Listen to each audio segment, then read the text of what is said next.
one pack, green, over. 5716, roger, over. 16, 15 like 2, 1 Victor, 2 packs, Recon 1, over. Well, here we are, ladies and gentlemen. That was actually an error on my part. We're supposed to have 5 more minutes of delay. However, we are sounds delay because from what the three of us have heard, the AP53s are on their way, and that is going to be part of the discussion today. Of course, we are talking about the lovely HK community, or AK community. Both communities have their quirks and small uniqueness. And I've brought a couple friends of mine over. Guys, let's see. Are they in the chat a fair bit right now? How's the chat looking? The chat is still. I got my chat hidden. I don't want to see it. I'll get distracted. I'll get distracted by all the negativity. So I'll just. No, you got your super fans. You got your super fans down there. Yeah. So, anyways, yeah. So today, this was sort of an impromptu live stream that we had put together. Don't worry, we still have our usual PowerPoint and slides to guide us along the intellectual path. Everybody appears to have their beverages. So, the big question today, and there's going to be an introduction coming up shortly. So the big question that we have, and it's a strange phenomenon that we've seen in the last, I don't know, like half a year. I think it's sort of cropping up a little bit for me. That's when I started paying attention. It seems like there's some guys in the AK community who are getting more and more interested in the HK stuff. Of course, you know, between the three of us, we've seen a fair amount of parallel between all of this. It's funny because I've also seen people recently comment on why are there so many people, influencers on the internet. And yes, Brad M26, you are an influencer. Congratulations. I am not. I'm influencing you not to spend your money. That's what I'm doing. So why are there so many people bringing this up? That it seems like AK people, there are some AK people who are getting more and more interested in H&K stuff. And so, ladies and gentlemen, mostly gentlemen, I'm sure, I would like to present you today's topic. And yes, I am fairly proud of this thumbnail. These are two intellectuals in the Chechenian conflict having a great laugh and discussing the obvious question and the topic of the day, which is, are AK bros actually talking about the H&K roller delayed system? And if they are, with current imports, what are some of the things that we should pay attention to? I know between the three of our channels, probably you guys deal with the consumer products more than I do. And so I thought this was a good opportunity to lean into it. That said, not everybody knows who you guys are. So I wanted to open the floor quickly to my friends Jacob, Gun Quality Enforcement, and Brad, M26 Lemon Grenade, to do a quick self-introduction. But I'll start with Brad because you're on the left side of this slide. So Brad is a face that some of the viewers on our channel have seen. They may not put two and two together because Brad was in an M16A2 episode and discussing the M16A2 as an infantry marine in Fallujah getting freaking shot in the head with an AK. It happened. So I suppose that's Brad's introduction into the AK. So Brad, big question, like tell us a little bit about your background and how you got into the AK world, even though I already told people your first contact with the AK. Well, again, I was in the Marine Corps 20 years ago. That really got me into guns in general. One of the misconceptions about the military is like, that guy must know what he's talking about. He's in the military. No, you don't learn anything in the military except what you're issued. So got out of the Marine Corps in 05, and I just started collecting, buying guns, and that turned into assembling ARs, which turned into building H&K roller delays, which turned into building AKs. I mean, it's been doing this since 2005. So what got me into Kalashnikovs was actually in Fallujah when I was injured. I had like 2 weeks of recovery time on the base, and everybody was in the city fighting. So it was just like me, a couple walking wounded, and the cooks on like gate guard, and I didn't have a gun. So every day I'd see like dump trucks and box trucks full of Iraqis going into Fallujah to fight Americans, driving by our base, which is guarded by 20 cooks. So I needed a gun, and luckily we had guns.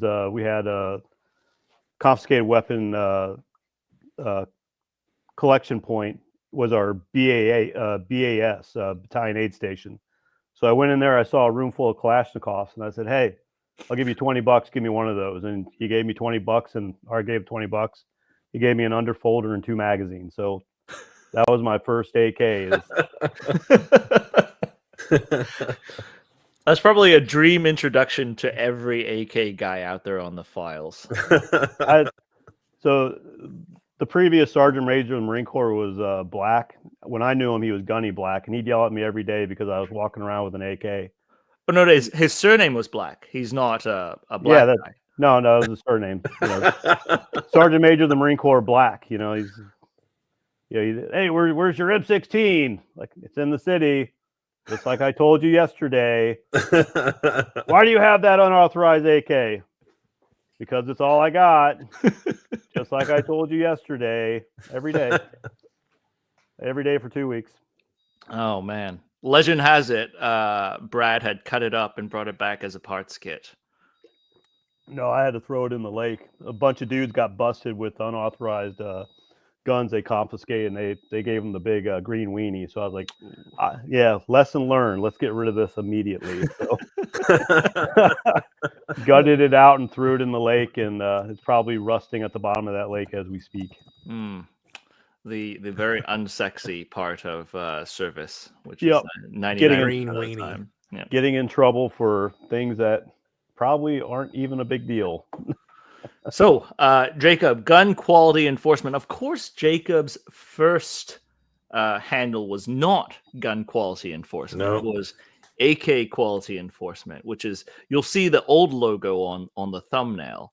And Jacob's got an interesting backstory in how you got into the AK world and the gun influencing side, because you've certainly, both of you guys have certainly pressured certain companies to get things going a little better. But why don't you tell the audience a little bit about your background, how you got into AKs and stuff? I see Ethan Swain in the chat bringing back my original name, banned by Kalashnikov USA. So I guess getting into AKs back in 2010s where I think I bought an M10. It was an M&M Romanian.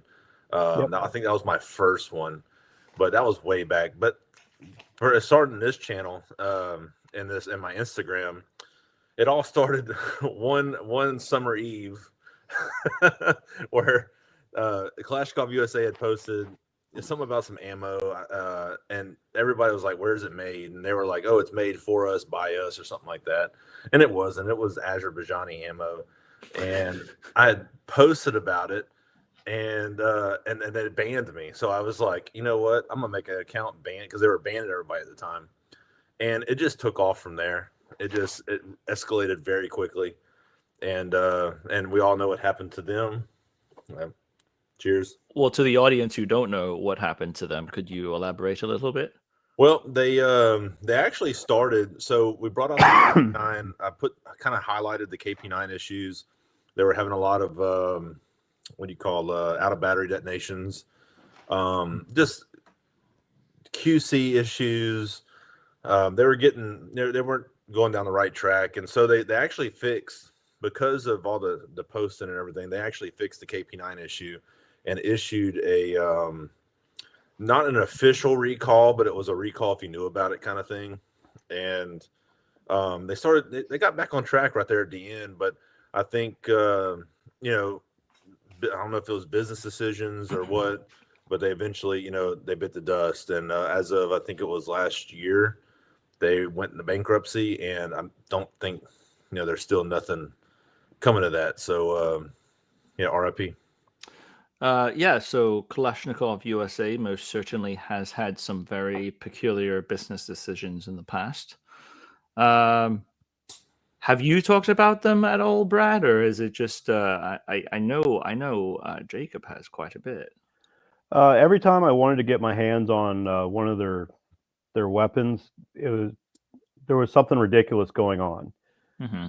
Like for example, I wanted to get one of their 103 offerings, and you couldn't buy it unless you spent like a little extra money to get a tracksuit. It's like, I don't want a tracksuit. Like the only thing they had available, you couldn't buy just the rifle. You had to get like the rifle plus the tracksuit in red or black, and you had to get like their in-house magazines, which I didn't want. It's like, just give me the rifle. And then there was a time where they gave you a free shotgun safety. Yeah, there's all sorts of weird things. Like guys, I don't want this. I just want the rifle. Or it was you get a mystery gun. That was the thing they had going on, if I'm not mistaken. Where hey, you pay me $1,200, we'll send you a mystery gun. It's like I don't want a mystery gun. It was a shotgun. Yeah, I want a 103 that I can tear apart and see what makes it tick. That's all I want, guys. Like. So I mean, okay, so that's already going down a rabbit hole. I should have known about this conversation, that it would have gone down a rabbit hole. But here's an interesting topic that is related to what we're talking about. Grifting Gamer, thanks for the super chat.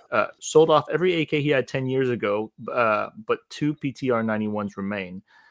Help him retroactively justify that. My understanding is that the PTR gang over there is currently manned by our friends who came from Kalashnikov USA.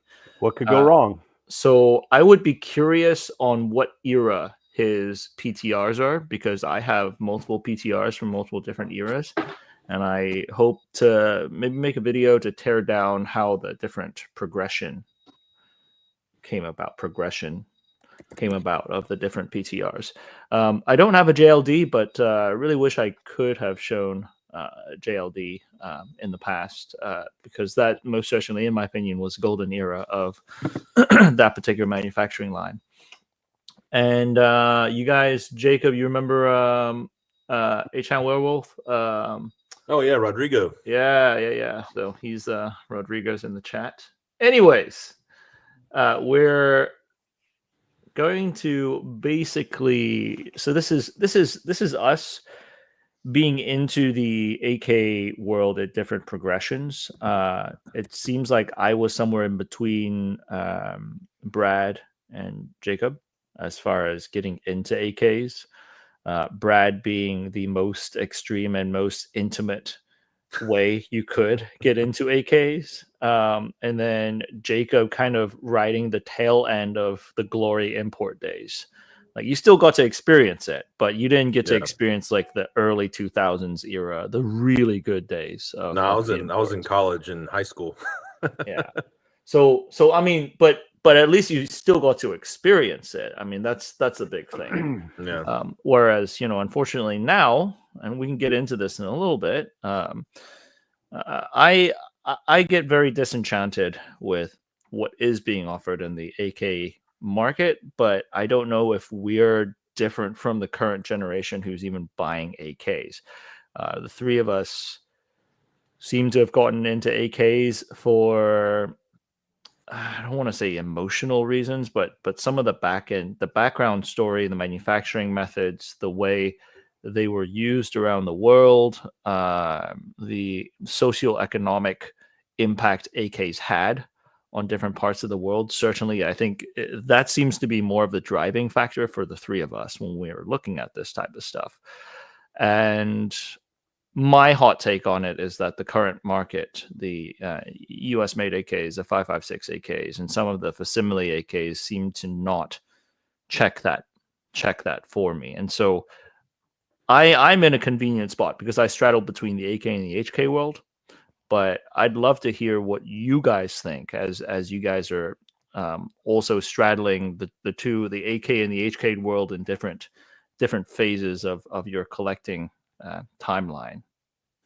So, Yeah, I think that's a good point to make, though, Henry, is that it's collecting, not necessarily what we will fall back on if we ever have to use something. okay, yes, that's a great point to draw a baseline on right now. Like I've seen a lot of comments of people talking about, well, if I needed to use my weapon system that I bought, and usually they say gun, not weapon system, then I would want this, and this attribute of the AK. Yeah. And at this point, it's kind of like, I think every HK AK collector probably has an AR sitting up somewhere that's dedicated, set up. Like I have a URGI clone, a 14.5. That's it's completely decked out, and that's my if ever something ever happened, I'm gonna go grab that. I'm not gonna grab really the AK probably or an HK or anything like that. I'm gonna grab that because I know it's ease of use, I guess. Brad, what's your take? My contention is always, Red Dawn situation. Communists are falling out of the sky. You know what I mean? You're running around with a 5.56 AK. What if it breaks? What are you going to do? You break a firing pin, which apparently is common.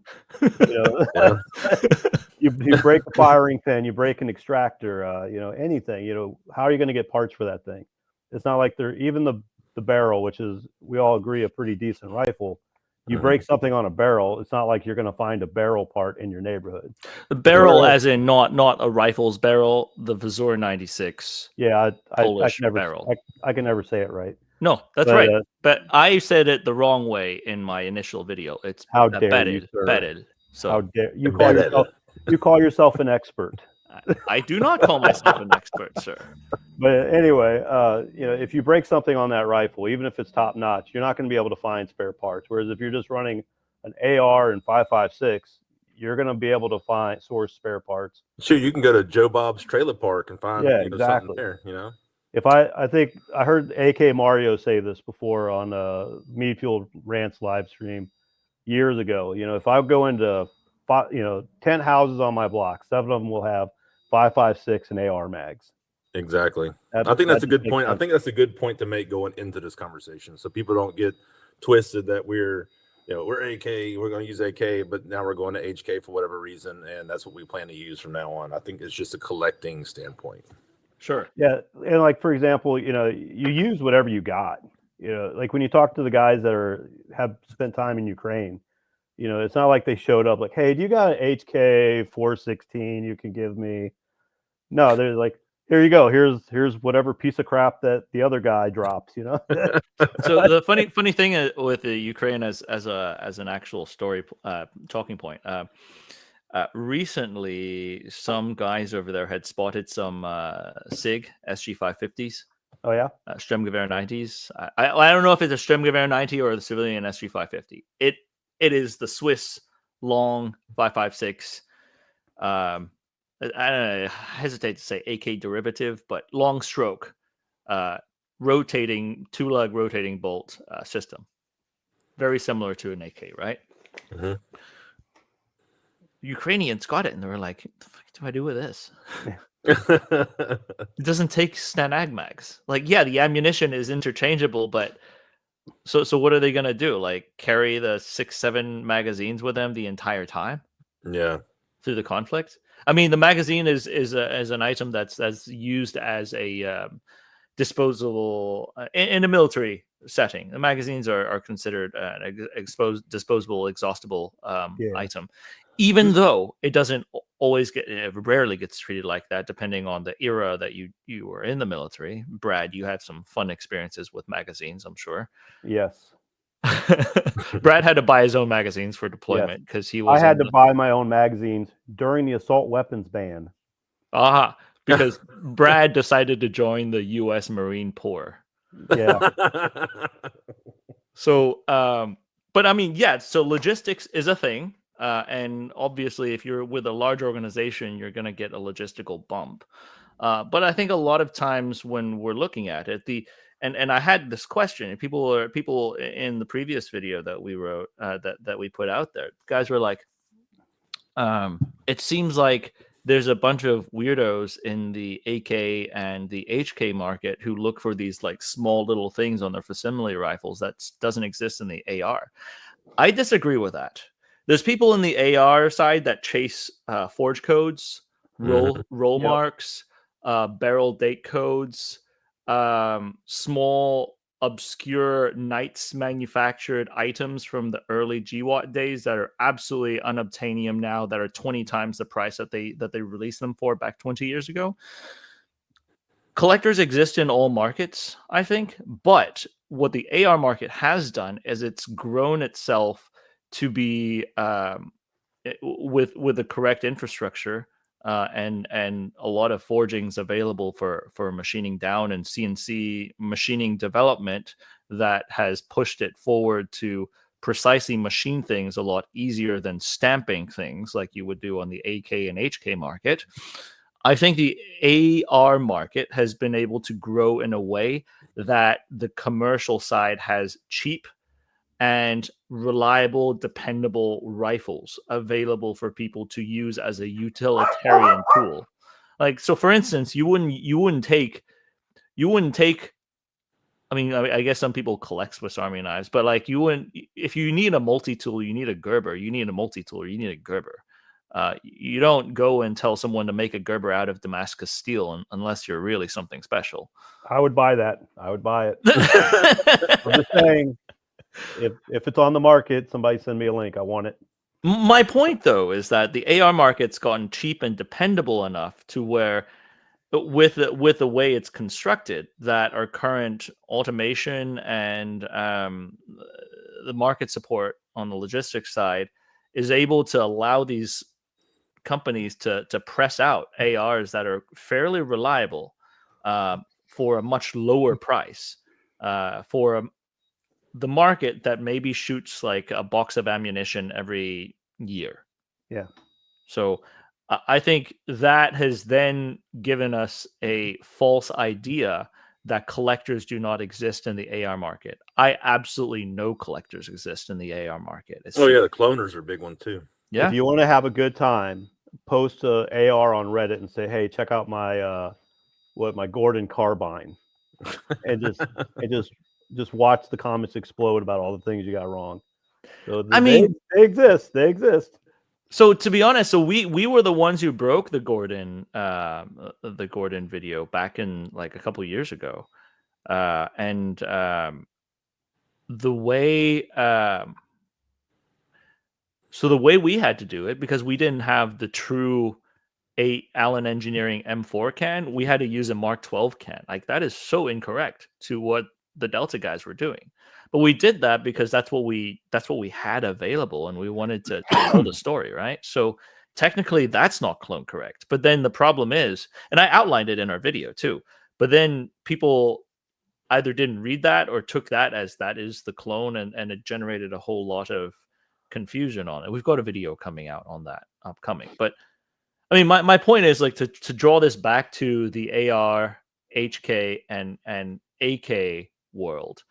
I think the AR has had a growth that gives it a very unfair advantage when you're comparing that to the AK and the HK world. Whereas it's very difficult to, with the current technology, without the Soviet state's intervention, to create an assembly line to stamp out that amount of product in that volume for that price. But I would be curious to seeing.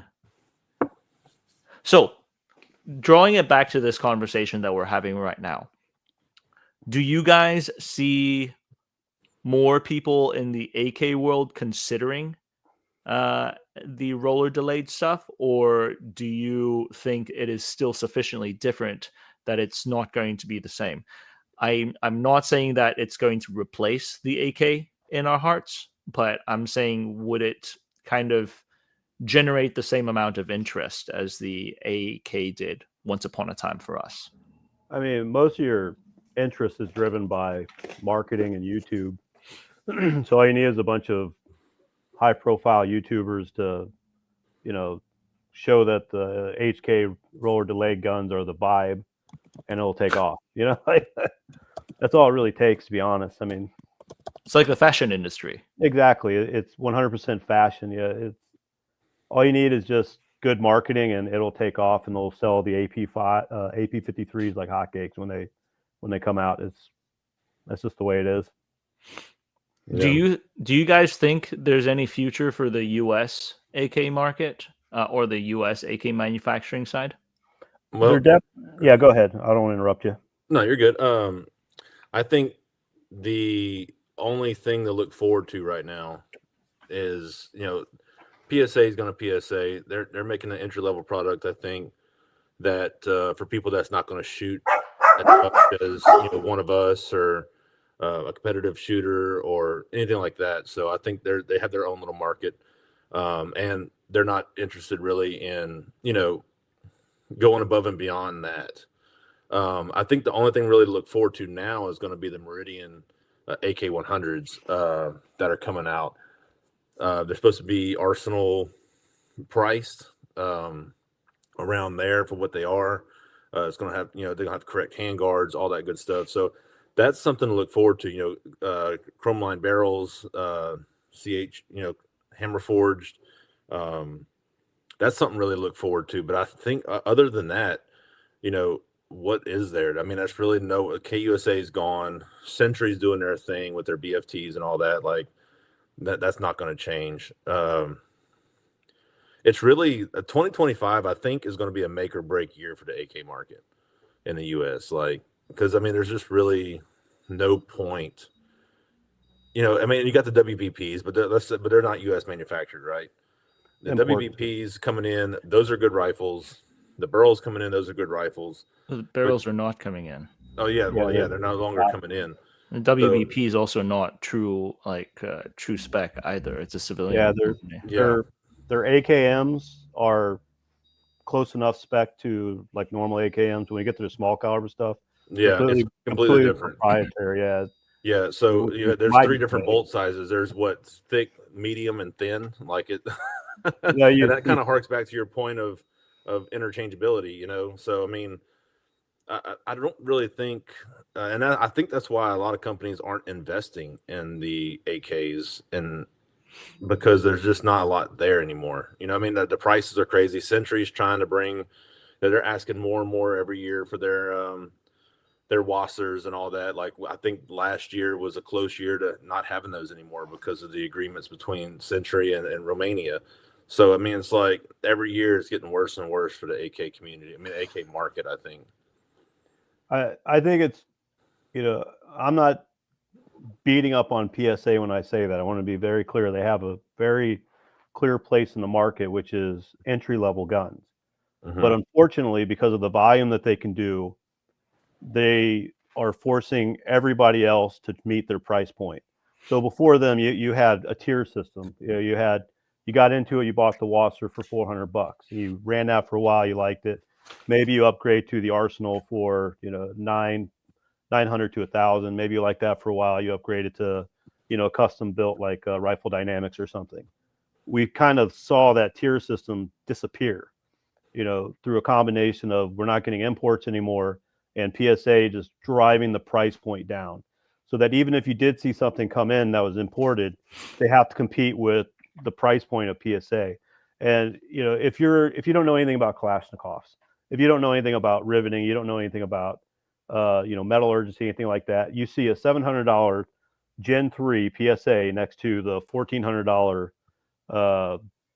KUSA or the $1,200 Arsenal, whatever. You don't know the difference between those guns. You're going to go with the PSA.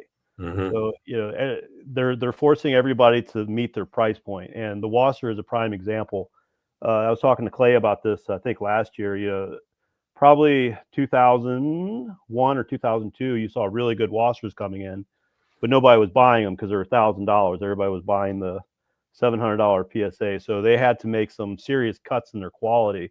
If you buy a Wasser now, you see a barrel that's not as good as it used to be. You see barrel component parts aren't as good as they used to be. You see, a lot of riveting things that are not great. Wassers were never that great to begin with, but now we're like pushing the limits of not great just so that they can compete in the American market. So yeah, to me, what's really endangering the Kalashnikov is, number one, the Kalashnikov in America is, number one, ammo prices. Yes. Nobody wants to get a gun that's going to cost 70 cents to $1.50 a round, whatever 5.45 is going for. I was able to pick some up recently for like 90 cents a round. Nobody's going to want to do that. So you need 5.56 guns to keep it going. So ammo is a problem. And you also got the loss of the tier system. So the only thing really available right now is entry-level guns, which is your PSA, your Rileys. I consider WBP an entry-level gun just because they're about the same price point. The Century BFTs, they're all about the same price point, and you got nowhere really to go from there except the super high-end $3,000 rifle dynamic. So, which is just WBP. WBP. They're built on WBP parts. That's. I don't want to like spread rumors, but that's pretty much what it is. But there's nowhere to go. So until somebody can find that middle ground, we're either going to be stuck with just cheap garbage or really expensive garbage. Yeah. No, it really is interesting how the AK market kind of locked itself into this conundrum right now. Right. On the import side, there's not enough meat on it to really pull in some. Frankly, it's not just that; it's also some of these factories, like the FP Radom, like shutting off the barrels. That's not because they cannot make it. It's a conscious choice to modernize and push towards a different system. Yeah, the Grot. Yeah. So, I mean, frankly, that's I don't want to speak for the Polish politics there, but yeah. Someone had a good comment just now. People are broke. That's 100% There's that true as well. Like the inflation's crazy. I mean, 7.62 39 ammo is going for the same price as 5.56 right now. Like, and then with the lack of standardization in 5.56 AKs, it's just a recipe for disaster. I think. I mean, for the AK market. See, the sad thing here, though, I really hope that doesn't draw a. So we got into AKs during the glory days of all these imports that were made to the factory spec. Well, they were made in the factory that made them coming in. Like we had the Saigas, we had the Arsenal SLR series. The Wassers were the good Wassers, the 1064 era Wassers. Yep. The SAR era Wassers, even better in my opinion. Even some of like the FAGs, the Hungarians, those are pretty good. Yeah. The barrels, of course, the last of that generation coming in. We got to experience that, so we understand. And on top of that, I mean, Brad, freaking, you had a very intimate encounter with AKs and seeing their capabilities. I worked with enough of these nations and the factories that produce these things overseas to know what the capabilities of these industrial behemoths were, and on top of that, the products and what their left and right limits were. Jacob, you kind of got to peel the onion back on the quality side, and watching the decline happen and sitting through that entire process of the declination of the imports. I worry that the future generation sees the manufactured items that are facsimiles as a representation of what they actually are, frankly. But I mean, does that really matter in the long term when these factories are winding down these lines and not even producing them? So I don't know. So anyways, one point, and we have to go forward here. One point that I did want to bring up that we did not reflect in this a lot, the K2s that are coming in. Oh yeah, that's gonna be cool. What a cool amalgamation! Like I did not see that. I did not see that coming whatsoever. It was right before SHOT Show. Guns.com put a post up, and I went and saw the Kimchi brothers down there in the dungeon, and yeah, the K2, K2C1, the K13, which that's not a K2, but then also the K14, which is their sniper rifle. All of these things That's gonna be were cool. on display. Yeah, I am excited. If we play our cards right, if they are able to price these things correctly, because the way I'm looking at this, so upper and lower construction is very similar to the AR-15, forgings, and then it gets machined out. Awesome.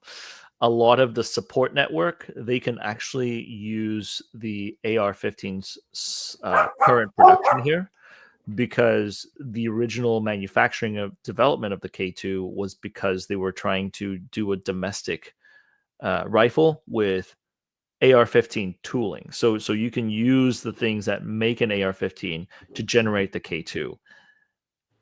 I just didn't expect them to bring it back to the States. So if you're talking about an adjustable gas long stroke system that takes Stanag mags, that has full integration into a lot of US stuff, you can take US trigger groups.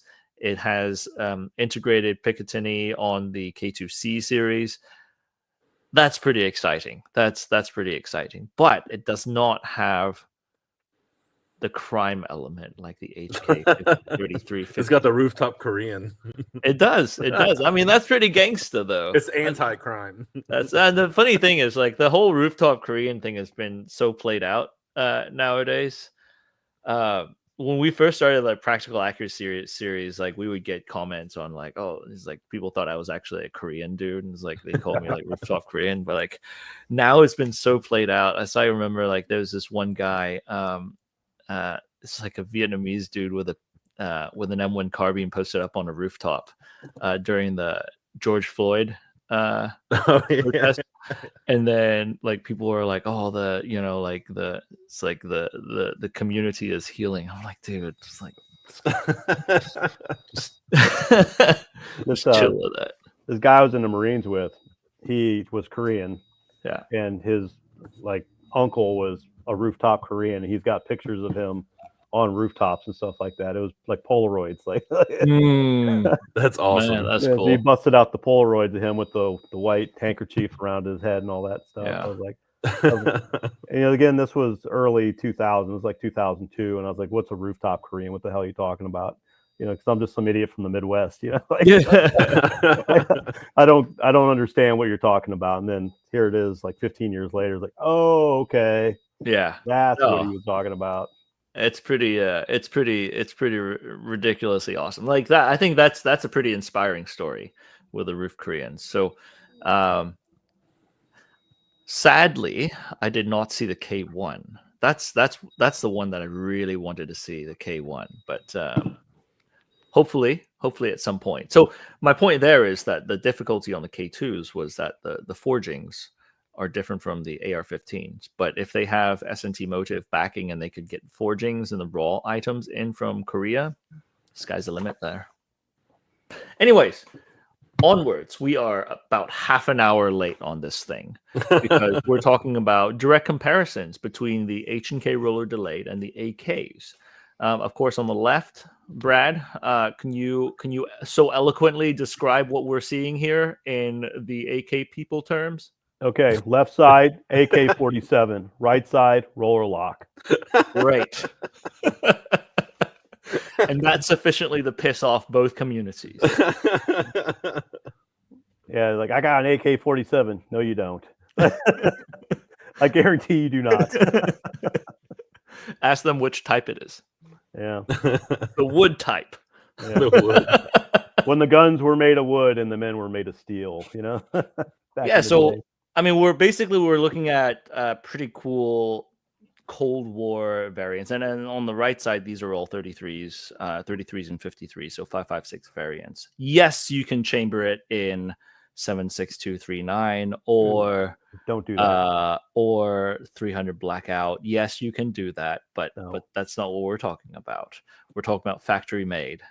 So on the left side, you can see the various the various configurations of the AK, from the AKM through the AK-74 and the AK-100 series. AK-74M is there. And then on the right side, of course, a much more narrow path, less of a variation there.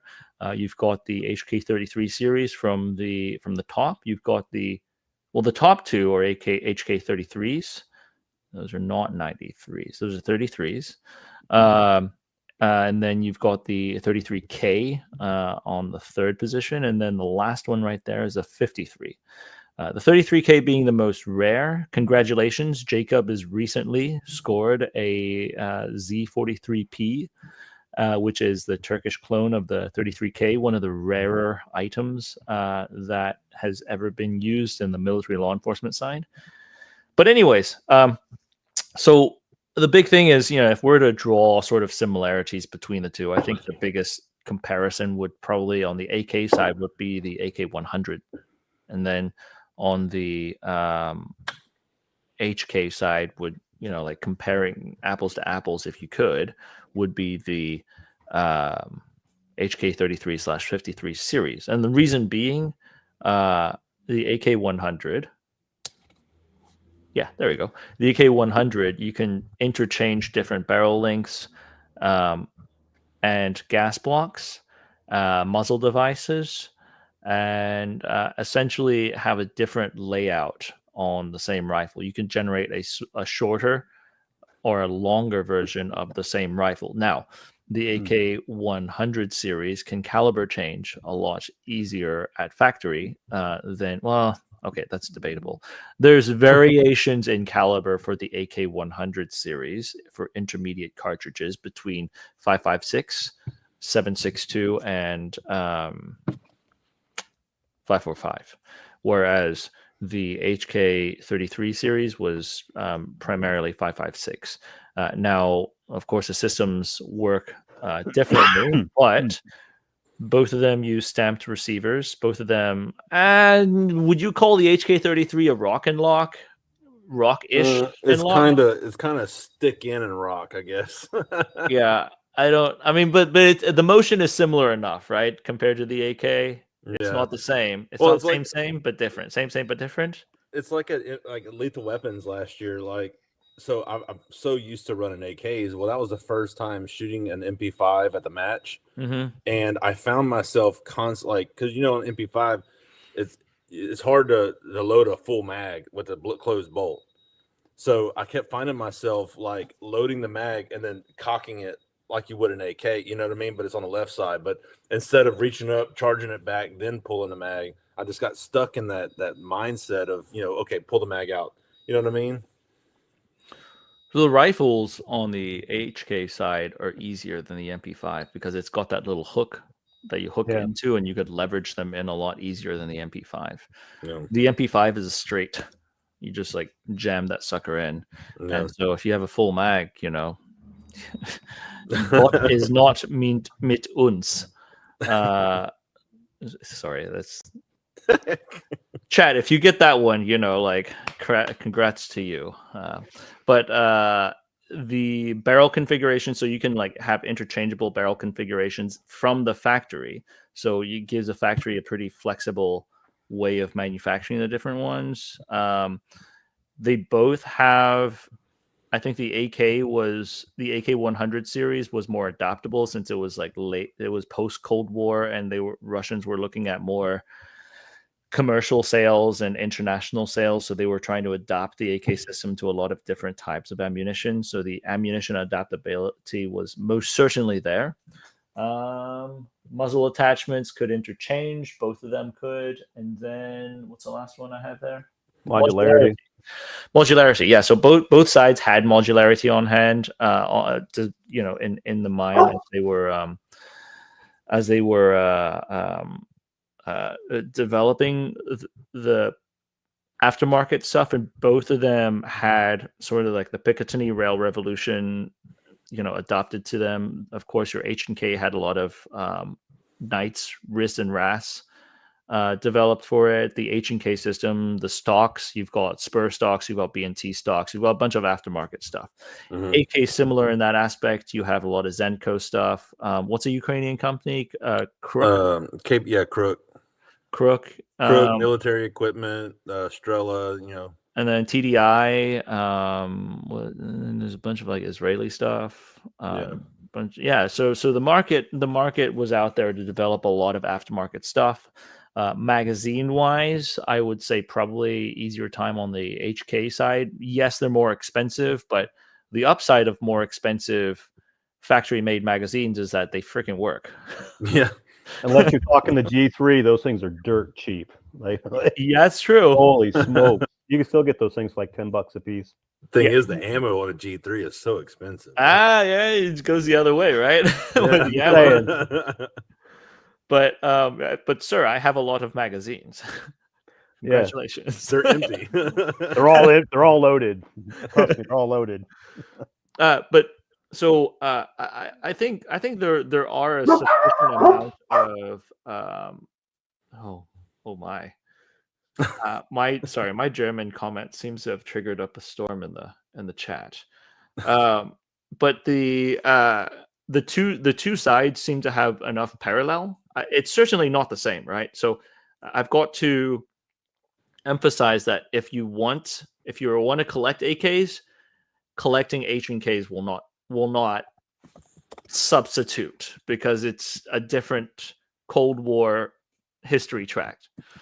But to say that one side has definitively more history than the other, I also think that's patently incorrect.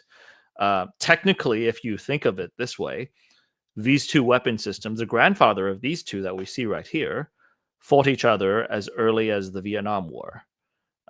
Because SEALs back in the day used the H&R T223, which is the US clone of the HK33, fighting the Vietnamese, of course, running a lot of Type 56s in the field. And so these two systems have been on the opposite side for a very long time. And the H&K, unlike the AR system, has been on both sides of the fence.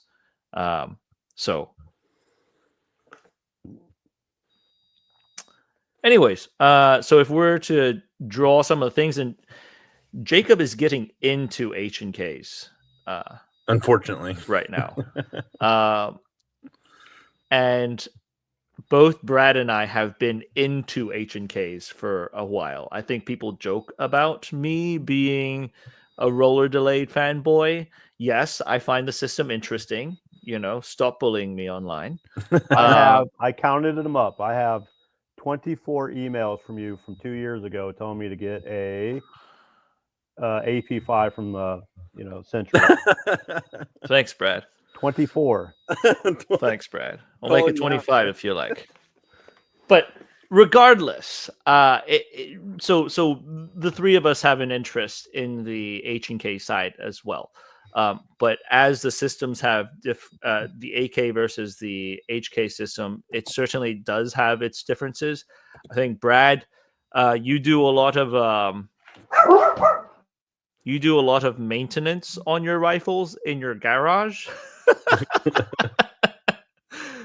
So that was the most HK way of saying garage, by the way. Your garage. I call it the shop, but the shop. Okay. It's Whilst grilling bacon and going live on the tube. I have a picture in my shop of what is those Khyber Pass dudes, the Pakistani dudes, like sitting on the floor making guns. All right. That's hanging in a garage. That's me. So this is an offshoot topic, but maybe I can make a video on this later. I think there's a certain amount of parallel between the U.S. gun fabrication industry, and I use the word fabrication very deliberately here. I think there's a good amount of parallel between the U.S. gun fabrication industry versus the Khyber Pass gunsmiths.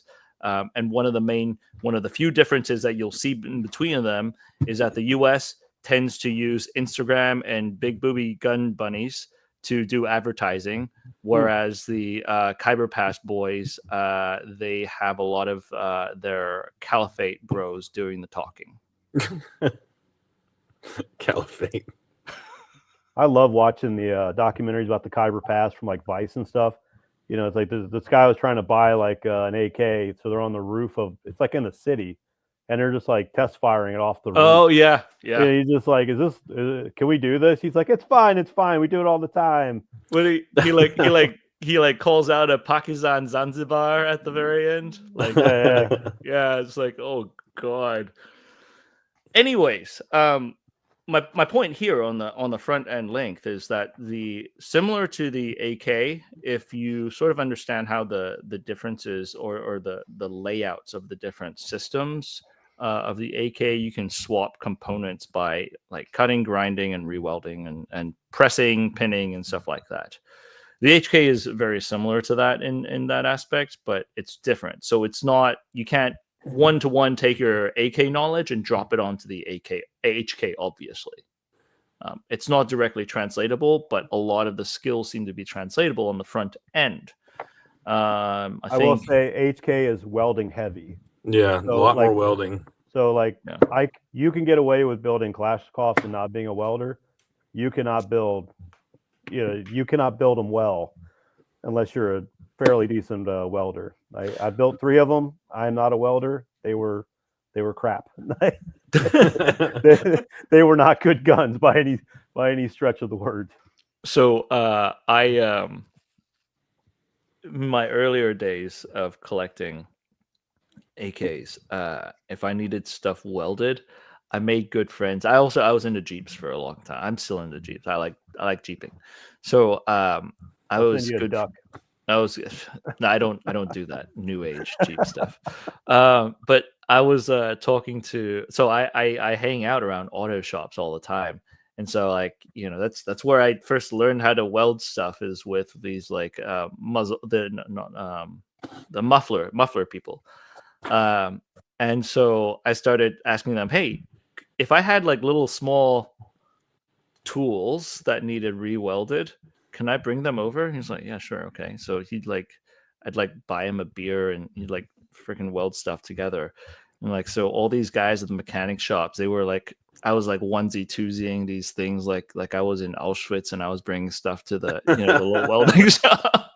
So I would have him like, like, could you weld this piece on my axle on my like control arm for me? And by the way, there's this one component that I needed welded too. I was like, oh, this is okay, sure. What is this? And it's like, no, it's just a thing.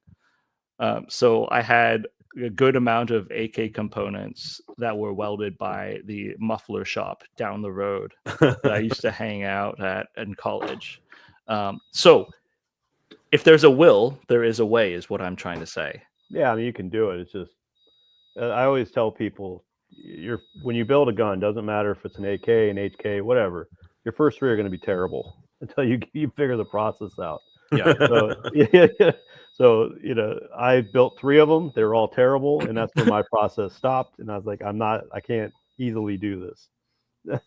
But I think didn't you record a video on your HK53 journey recently? Yeah, I just it's coming out Sunday. It's just basically my HK53 clone is built off a C93 pistol. If those are the old, the granddaddies know what I'm talking about. That thing was garbage. Not choice, no.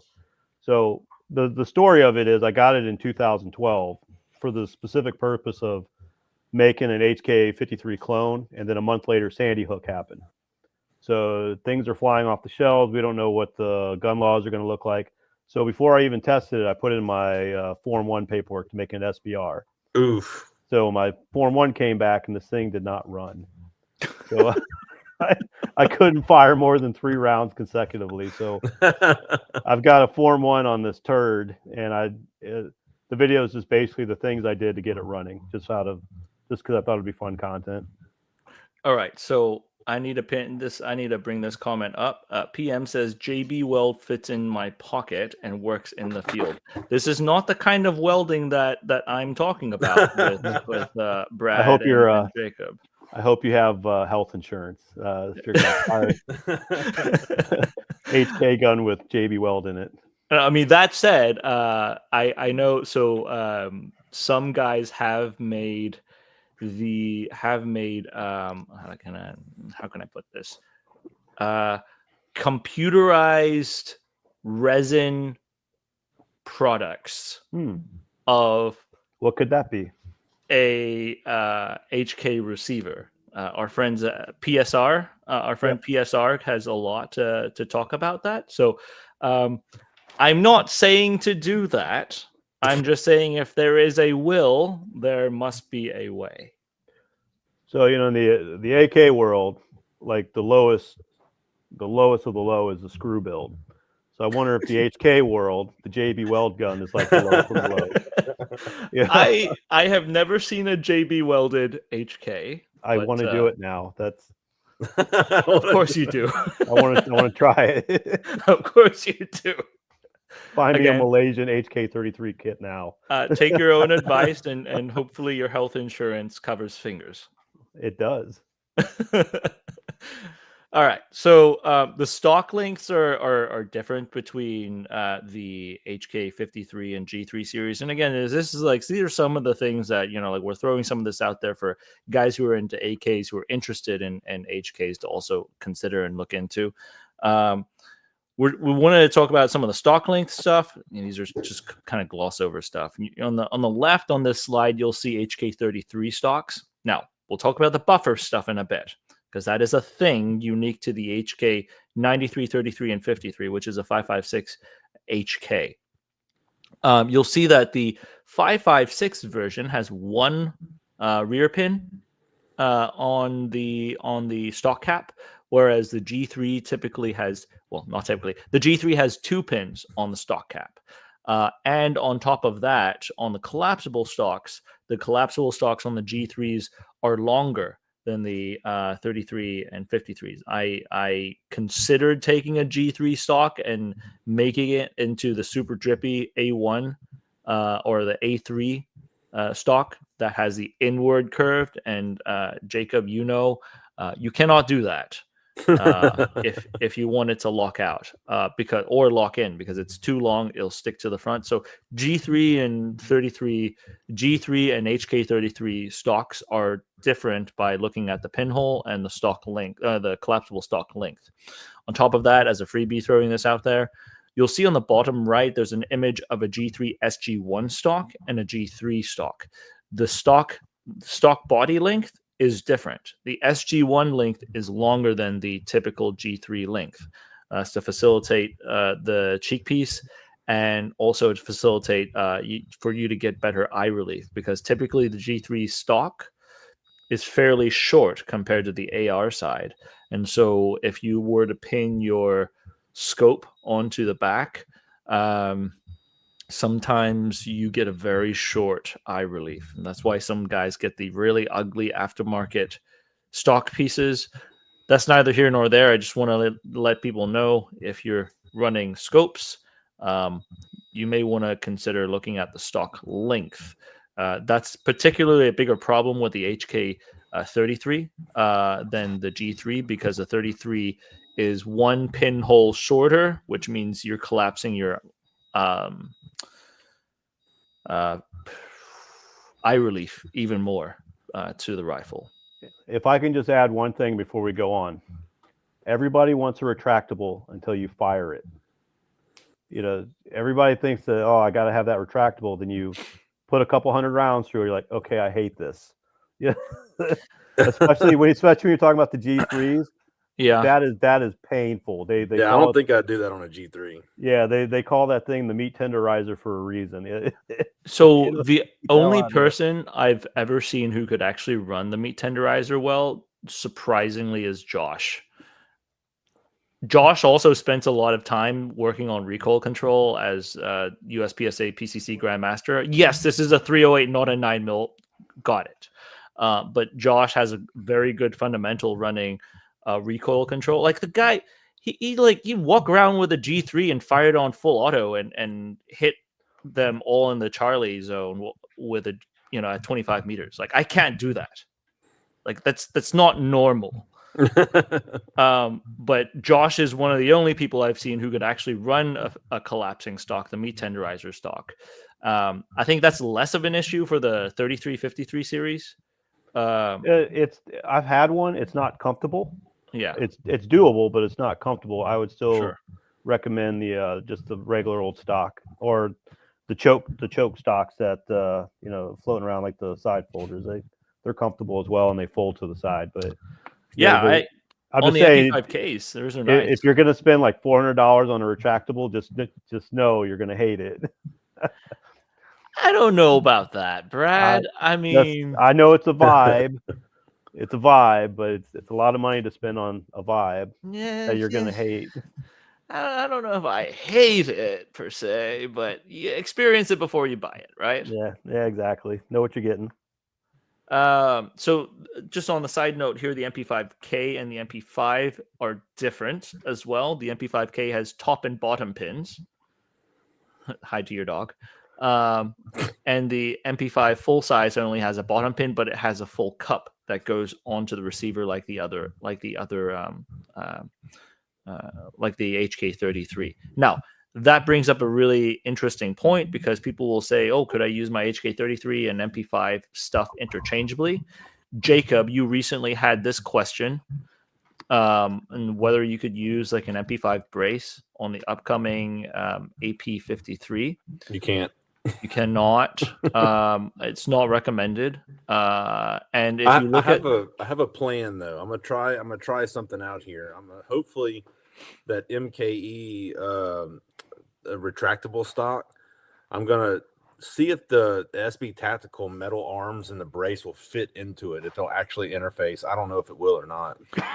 I've seen some people make these stock ends that use the tail hook before, so I don't know if that's a thing. Yeah, I don't know. But if you look at if you just like let me turn the friggin' sponsorship stuff off real quick so people can actually see it. If you look at the HK MP5 stocks and the 93 and 33 stocks, they look fairly similar. But so they're single hole on the stock pin, and then the collapsible stock is almost the same, with the exception of the sling loop on the 33-53 stocks. Obviously, your MP5 also has the F stock. It's a different story. But they're different in a sense that inside the MP5 stock, there's a little plastic or rubber H shaped buffer for the MP5 to the carrier to bump into to buffer it. I think they're polyurethane. Yes. Not that it matters. You're right. No. It does. It's right. Polyurethane, not rubber. For that buffers the shock of the carrier coming back. Now, 9mm being a much lower velocity of a bulk carrier speed, is fine. You can try to put HK 33 buffered stocks onto the MP5, and it's fine. You can over buffer things. Now, earlier we talked about this. The HK33 system sometimes they have buffered carriers. The old ones used to have what's called buffered carriers. So the carrier would have a little arm sticking out the back of it. We have an image showing that later on. That's actually the buffer that slows the carrier speed before it just slams into the stock and damages stuff. Now, what some people can also do later on, the HK33 system, you see the stock on the very top and the stock in the middle. Those two are buffered units. They have buffers inside of the stock cap. The third one on the very bottom, you'll see a lot of those come with the Malaysian surplus kits. Those are non-buffered because they use a buffer that was on the carrier, on the bulk carrier. And so you can tell by looking at the bulk carrier whether it's buffered or not. My understanding is that the AP53s coming in are non-buffered, so you need to use buffered stock. So they have to have a buffer like a G3. So this is actually an important point, if you don't mind. Go ahead. So, for example, I had multiple C93s, which are the Malaysian kits with the buffered back, and RTG Guns would sell like a buffer kit, like you're talking about. So if I put that buffer kit in and I got a buffered carrier, I can't actually charge the weapon. The buffer gets in the way. That makes sense. Interesting. So it's like, you like, oh, okay, I'll buy this buffer to make it a little bit better. But if the carrier is buffered, you'll almost be able to charge the weapon. Interesting. I've run things that are double buffered before that had no issue. Yeah, So that's the other thing that I was going to bring up. Like some people double buffer things because their stock is buffered and the carrier is also buffered, so you get like two buffers working. And if you could make that arrangement work, it's actually supposed to be quite nice. Yeah, what I had to do is actually cut the buffer. Like I just took like a utility knife and just chopped into the buffer I bought from RTG Guns. And again, this was 15 years ago. I don't even remember the brand it was, but I just had to cut it just so that it worked to get the double buffer you're talking about. Interesting. Well, let's, if we could get images of it down the road, I'd love to see if we can show that. Yeah, I'll see if I can dig something up, but I doubt it. It's been a minute. So the one of the big things why we are here asking the questions we're asking now is that recently, and this is much to my annoyance, 2 weeks after I got my HK53, and shout out to Top Gun out in Houston for helping me find one. True HK, really nice shooting. I was super stoked. Got it in. 2 weeks later, I found out that Century is bringing in MKE made AP53s, which is the HK53. Now, these are one of those moments. I'm excited for the community and getting something that's super cool, but let me be cool for more than 2 weeks next time. Oh, what about the SD? You want to? Oh yeah, that's the other. That's a double whammy for me. It was like literally about the same time Mike finished my MP5 SD, and the Century also announced that they were bringing in the MKE SD clone. The issue, that's not a true SD, yeah, but I wouldn't have had to spend the extra like $1,500 on parts. And get Mike to do a bunch of work to weld that stuff together and everything. Yeah, so basically, yeah, like all the cool stuff that I brought in, like I don't know if they like listen to my Alexa or something. They've been able they've been able to graph all that to get a lot of amazing free advertising for their stuff. But it is good for the community because these are things that I think is neat because and yesterday Brad had the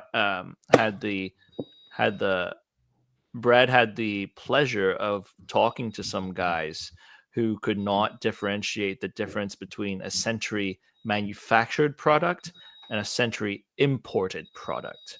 Yeah. And why these things matter to people from the older AK world, such as us. There is a difference between the Wasser, the older Wasser, versus the BFT. Mm-hmm. Both of them have the Century name on it. There is a difference between a Century C93 versus the AP53. Oh, look, someone says, Henry, please buy an FNC next so Pindad starts importing theirs. I have an FNC. I bought it right before Pindad announced theirs.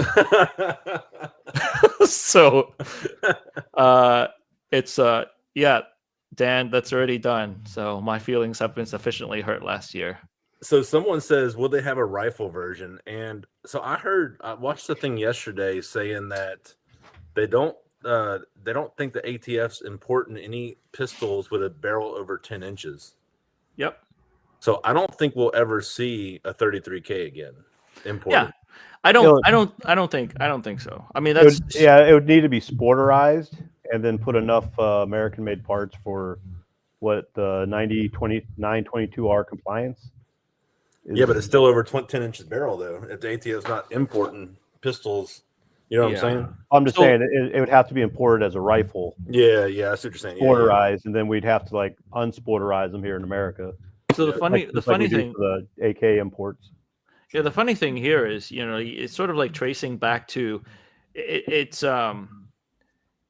it's having one unique moment in history that makes a long-term change. The pistol brace most certainly redefined a lot of stuff for us, because prior to the pistol brace, I mean, these it's like stockless pistols would come in. Nobody cared about it. Yeah, right? I had a Vector HK33K, whatever the definition was, and it just nobody thought twice about it. Of course, Yeah. that was over 15 years ago.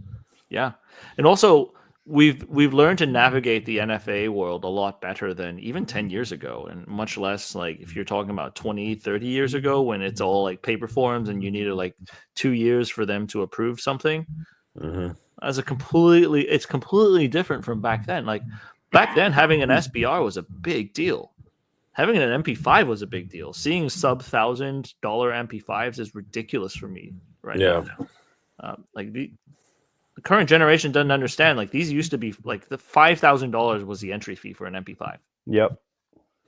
So seeing like factory made imports for under 1,000 is absolutely mind boggling for me. I can't tell you how many times I bought like a Blackthorn Industries, or a Hesse or something like that, and it came in, and it was just barrels are cracked, parts are crooked. One of them was this was over 7 years ago, so I can talk about it. One of them was a no shit machine gun, like somebody had like done like a garage conversion on it, and it came in. I looked at the FFL that was doing the transfers, like, call the ATF right now. You do not want this in your shop. The shelf has been filed down. Oh, There's a full auto, trigger pack in here. yes. I mean, get rid of this thing. So it's interesting. I mean, it's interesting that we've had the amount of time that we've had to pull imports in pistol form. Like I'm thinking about all the Swiss stuff that came in earlier. I don't know the fate of any of these things. Like I just do not have insider view on the regulation side. But just watching some of these things that never in a million years would I think would come in. And one of these was most certainly what we're talking about here with the AP5 or the AP53, because the AP53, it has the big thing here, even though you can't convert, even though it's an 8-inch barrel, right? You could do a barrel change and cocking tube swap, and depending on what the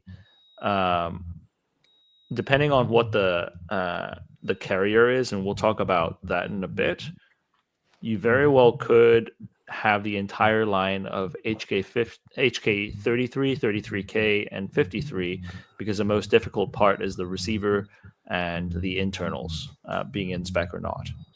So that's my thought on this. It doesn't matter to me whether they have the long. Well, it does matter. I would like to have factory built stuff, but without that, hey, Jacob, you're getting a lot of feedback on your mic. Really? Hold on. Let me turn down my. Is that better? We'll see. Yeah, sounds like it. Okay. So the whole point is, yes, I mean, I would love to have the long rifles in as well, but if we have a restriction, like if we have a regulatory restriction, but we have at the very least in spec receivers and components, which we do have cocking tubes and cold hammer forged barrels for these things domestically made, you could generate the 33 and 33Ks that work. Unlike what Brad was talking about, the old school Hess and Vectors and stuff like that were just a nightmare to deal with. Garbage. Because, of course, gentlemen, folding steel is like folding paper, right? Yep. Anybody can do it. Yeah. Yeah, right. That's what the internet says. Well, I think I know what the problem was. My phone was next to my laptop. It was causing. So, sorry. I think the AP53 has been. That's why to a lot of us, like, we're kind of looking at the AP53, and we're thinking, this is a big deal, when some people are too focused on the barrel length. Yeah, because we talked about that extensively, looking at the AP53, RCM makes the barrel. I think they're what, 250. Yeah. Then the cock and tube is what, I think it was $100 something, maybe $100. And then my phone's going off again. So, and I think it was what, I mean, a couple $100 to get it done. I'm not gonna say it's cheap. It's not cheap. Yeah, it's not cheap to do, but I mean, if that's the way you want to get a 33K, that's cheaper than $4,000. Yes, I mean, or like you find a good priced old import Z43P. Yeah, and I got lucky with that. Yeah, HK pre-band prices are actually depressed right now. If anyone's interested out there, because definitely. So Calvin at Firepower United and we both get into these things where we text a bunch of pictures of stuff that we want, and then we spend a bunch of money because like we both edge each other on to spend money. So the 93s, when we got into it, like I was like, what am I doing? It's like that was like late COVID time, and COVID bumped those things up to like a solid 6 to 7 Gs, but they're not there right now. So yeah, I blame you for my recent descent in that rollers. They're just cool, man. I just like this was 2010. I was in a gun shop, and they had an HK, 93 on the shelf that they thought was a C93. They sold it for $500. Oh, there you go. Yeah, this was before the prevalence of the internet. They that looks just like the C93 we just brought in from Century.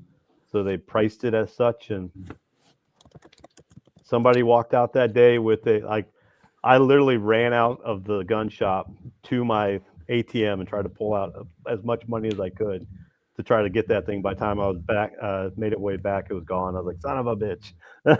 It wouldn't even hold it for you?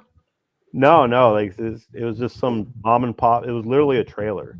It was a trailer. It was a trailer out in like, Midwest farm country that my aunt took me to because I like guns. And I saw this thing. I was like, oh my God. And I don't know if the dude just like saw my reaction and said, there's something to this. I need to figure it out. But when I came back, it was gone. I was like, son of a bitch. Nah, yeah, it's that's you're going to get less and less of that in the future because people are more and more tied to the internet, and it's a good thing from the knowledge sharing perspective, but from the collector's side, I don't remember the last time I got a rush like that to where like you find something cool and you're like running off to get it. Yeah, just oh my God, I can't believe you have this in your shop, let alone for this price. Yeah. I have a terrible poker face. I'm not very good at playing it cool. So I'm sure I was giddy like a little schoolgirl, and this guy saw my reactions like, let me pull this off the shelf so I can do some more research. Yeah. So, all right. So we talked about some of the buffered stuff. This is just on the stock that I wanted to explain. And if you look back, one of the biggest questions on the AP53, if you look at the stock itself, when I'm looking at it, this looks like like a G3 stock with the second pin lobbed off. And then when I looked on the inside on the Atlantic side, it is a G3 stock. It is a G3 buffer inside of it with the front section lobbed off because the HKs don't have a recoil rod that's stuck to it. The big question I have is whether this is an HK33 length recoil rod or a 53 length recoil rod. Now, what if you're asking, how do you know if it's a 33 or a G3 stock? You can also see the shape of the buffer right here. So that's a little nipple where the carrier bumps into, and there's a spring. There's a really thick gauge spring behind it. So yes, the carrier sucks the nipple.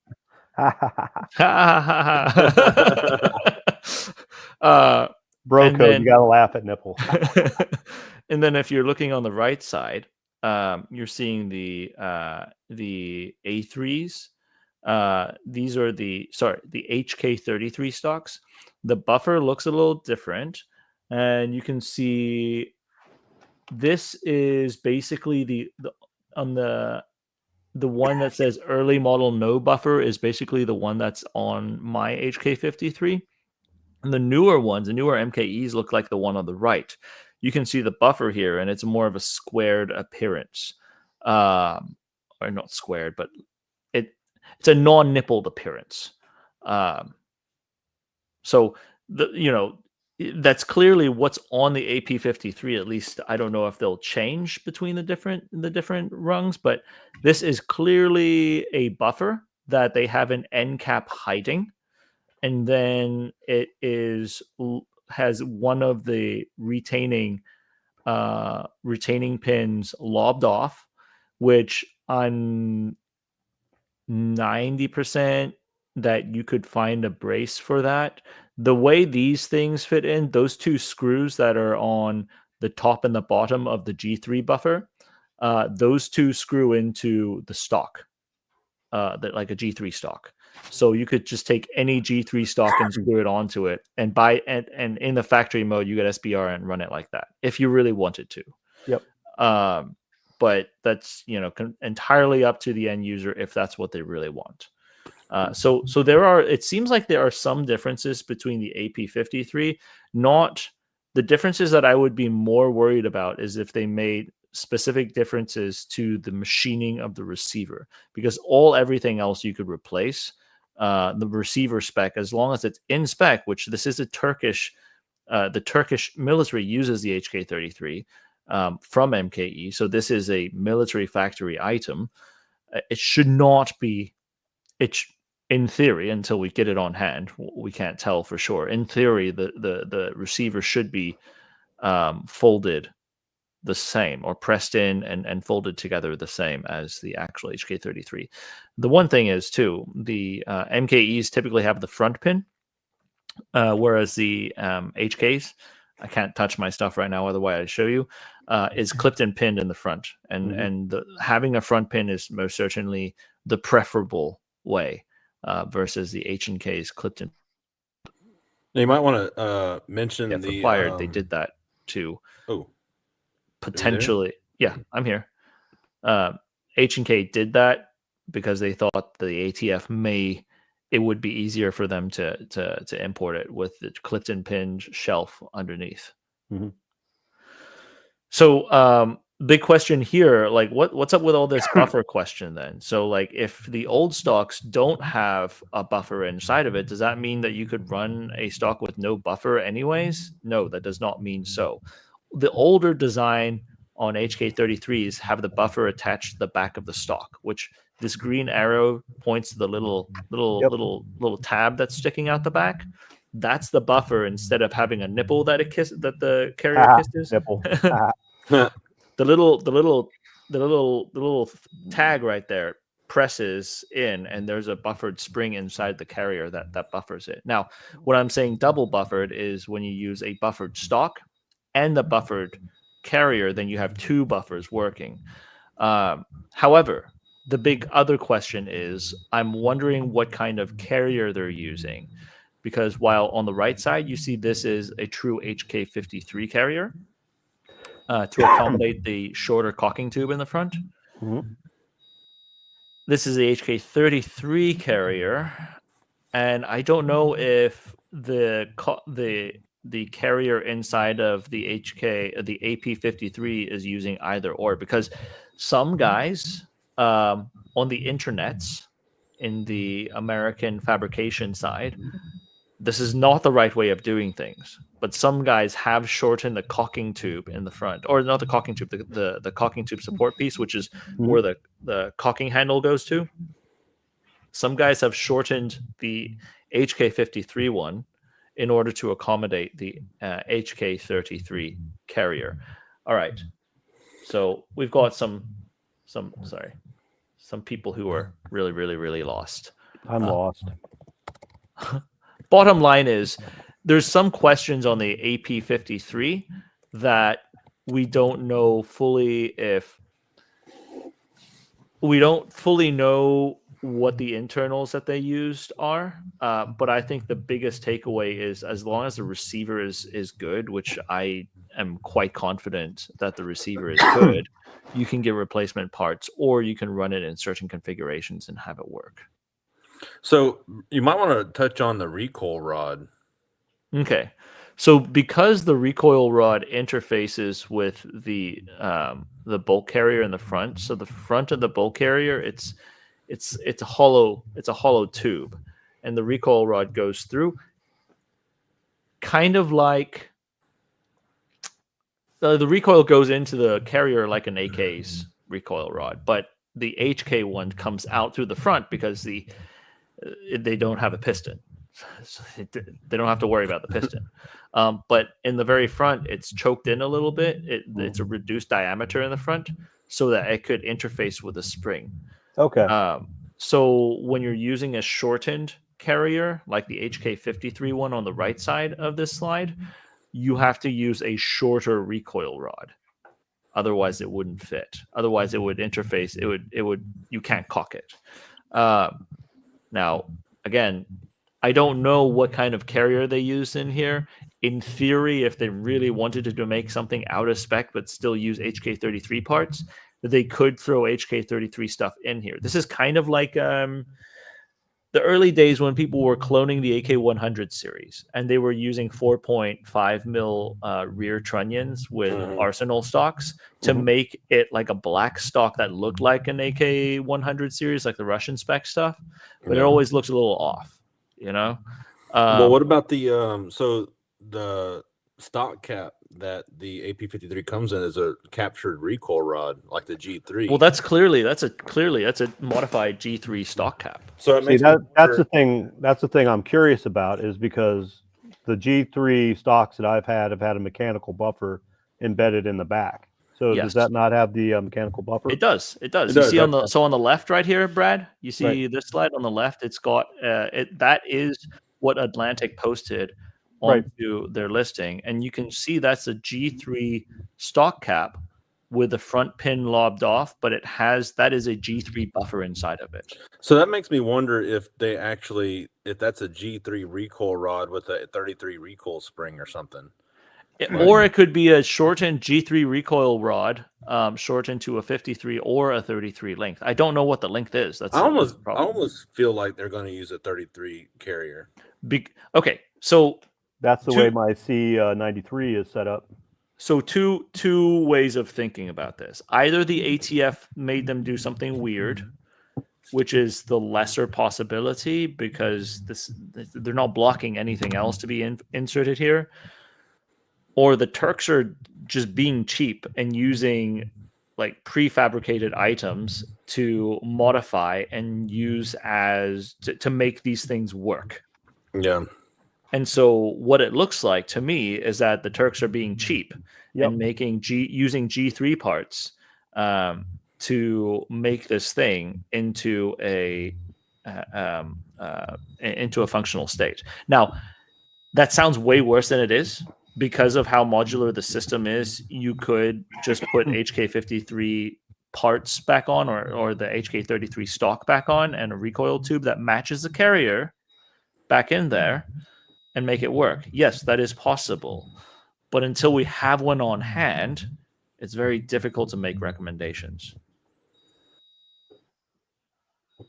See, it's not me. Sorry. It's not me. So, I mean, Brad, are you able to see sort of like what that side, what I'm talking about as far as a stock cap right there? Yeah, I mean, what I would, if this was me and I wanted to save money because I'm cheap, is I would this is like once my Form 1 comes back and we're all legal, let's put it that way, because I don't mess with braces, I would just take that end cap apart, get a G3 stock, and you can take that buffer out, so you're not messing around with the buffer unless you want to keep it, and then you can just screw in whatever stock you want that's compatible with the G3 end cap. If that makes sense. So I ordered the retractable stock, and then I ordered a 33 recoil rod assembly and a 53 recoil rod assembly. So I figured one way or the other we'll find out what it is. Yeah, I mean, I have multiple G3 stocks, and they interchange with my HK33 end caps. You know what I mean? So they're pretty interchangeable. Yeah. It's just a question of, do you want to keep the mechanical buffer, or if you can keep the mechanical buffer depending on what kind of carrier is coming in. The carrier is non-buffered. Okay. Yeah. Then So, so you need a buffer on the end cap regardless. Yeah. Yeah, and the MKE 33 retractables do have buffers. Yeah. So it depends on the type of carrier that it comes in. We could recommend the kind of HK53 or 33 rod, or recoil rod. But I mean, when guys are looking at this and they're talking about, oh, this is so bad, they changed so much stuff. No, They're making do. You know? they're being cheap. I mean, I imagine there's not like a whole market for G3 parts anymore. They probably got a whole factory full of, G3 parts that they're just trying to find places to use it. That'd be my theory. No, Which is kind of funny. I think about this, like, 15 years ago when I was messing around with HK stuff. You can get the retractable G3 stocks for like $65. And then right next, the same guy would sell like a HK33 retractable for like $399, and then I'd have the same thoughts that the Turks have. Like, why don't I just buy the $65 retractable meat tenderizer and just chop it up? It's because it's too long. It's because it's too long. You have to recut the little notches. I have a Dremel. Dremel. So okay, all right. This is good to lead to one of the final questions here. Is the money that's being asked for the AP53? So I won't say it on YouTube, but let's say if I had about 1,700 jelly beans, I may have one to spare. And I like jelly beans. I like having more jelly beans in my pocket than less. So the big question here on it is, a lot of guys got into AKs in the first place because they were cheap. They were cheap, and you could blast it into the dirt. These are activities that the current generation, unfortunately, do not get to enjoy. On the CNR market, man, I remember when I was blasting incendiary rounds into like freaking watermelons and stuff. That's awesome. Yeah, just you buy a bunch of tracers and just load up. Yeah. It made 4th of July really cool. Yeah. Well, I mean, people nowadays don't get to experience that. But the question is, is the money worth the interest? So we talked about what some of the AK market currently has on there. I'm also looking at like, what's the price of an AK that you guys would even like entertain to get into on the collecting side? What you mean, like what's the closest equivalent price of an AK? Like, if there were an AK equivalent to an AP53? Oh, that would be like a burl, like a mini burl, or like even an M92, something basically crinkish, So you're looking at what the mini burls were $1,000. Yeah, were, and then the M92s are what, like $800, something like that. A Draco, maybe. Jelly beans, sir. Oh, I'm sorry. Yeah, jelly beans. Smeckles. Clams. Yes. So I mean, I would think that had to comparable. It would be like 1,000 to 1,200 clams. 1,000 to 1,200. So this so that would be sort of something that people would expect to want it to settle at. I'm wondering. I think that would be, because I mean, even the MP5s, the MKEs, what the AP5M was 800 clams.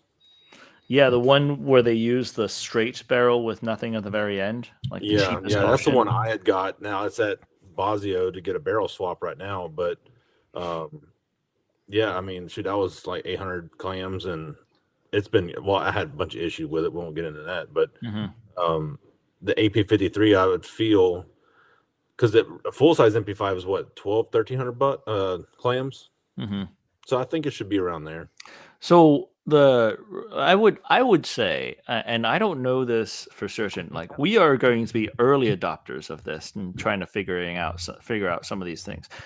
Brad, I know you're not. Both Jacob and I are like heavily committed into seeing what this thing is. I'm not a collector. I'm a shooter. I don't buy things to collect them. I buy them just to run the crap out of it and to see if it holds up. So when we're talking about things comparable to this, I'm thinking of what's commercially on the market that I can buy and have shipped into my FFL. So there's really nothing Kalashnikov wise that I can think of. Whatever PSA is putting out, whatever Riley's putting out, there's nothing really in this ballpark as far as quality to compare to. And that's kind of like my contention. That's kind of where I'm going with the whole point of AK guys becoming HK guys, because again, we've lost the tier system.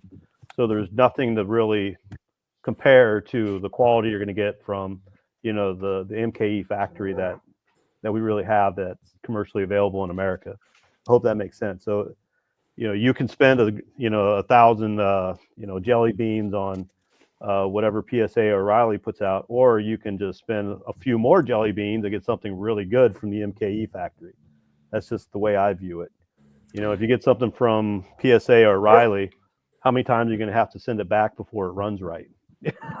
Whereas this, you're going to get it, and it's probably going to run right out of the box for a very, very long time. So to me, as a shooter, it's worth it to pay the extra jelly beans just to have something that I don't have to mess with. That's just me, though. I think that comes with wisdom that was coming from a lot of heartache at the same time, though. Oh yeah, I spent so much money on crap products over the years. You name the platform, I've spent money on it, and a lot of hard lessons learned through mistakes. So I would contend that on the other side of this, if we were to look at it from the H&K products, or not the H&K type of products, obviously H&K is not making, like they're making the 416 derivative and not this. They're making the MR556. That's not H&K. But PTR is probably the closest domestic, but again, this is different. This is a huge video if I needed to delve into PTR. But PTR is going down the route of like a lot of American-made AKs, unfortunately. And their prices are pretty comparable to this, actually. I was actually just looking at it the other day. They used to be like under 1,000, and now they are like north of mid-1,000. So, I mean, if you're already in that roller delayed market, or you're already into the AK sort of, you want something that just works, and you miss the last of the barrel boat. Which, by the way, how much the barrels, like once you kit the whole thing out, it was about the same price, wasn't it? The full length ones. No, it was slightly under. I think it was slightly under if you had the rails and everything. I mean, I didn't ever really mess much. I had an Archer back in the day, an IO Ink Archer, which was the barrel import. And the problem I found was just finding any kind of aftermarket support for it, because the barrel configuration was so different. I love you too. Yes, I do. I love you too. But that's always my contention, is what kind of aftermarket support can you get for it? And that's kind of where I'm at with some of the the HK products. How much are you going to be able to get rails for this thing? You got the guys that want to run lasers on everything. Are you going to be able to run lasers, the optics that you want? How much is it going to cost to get that rail and that laser? You're going to get a B&T rail that's going to cost like what, $500-600? Like, I don't know what they're going for these days. 2 to 3.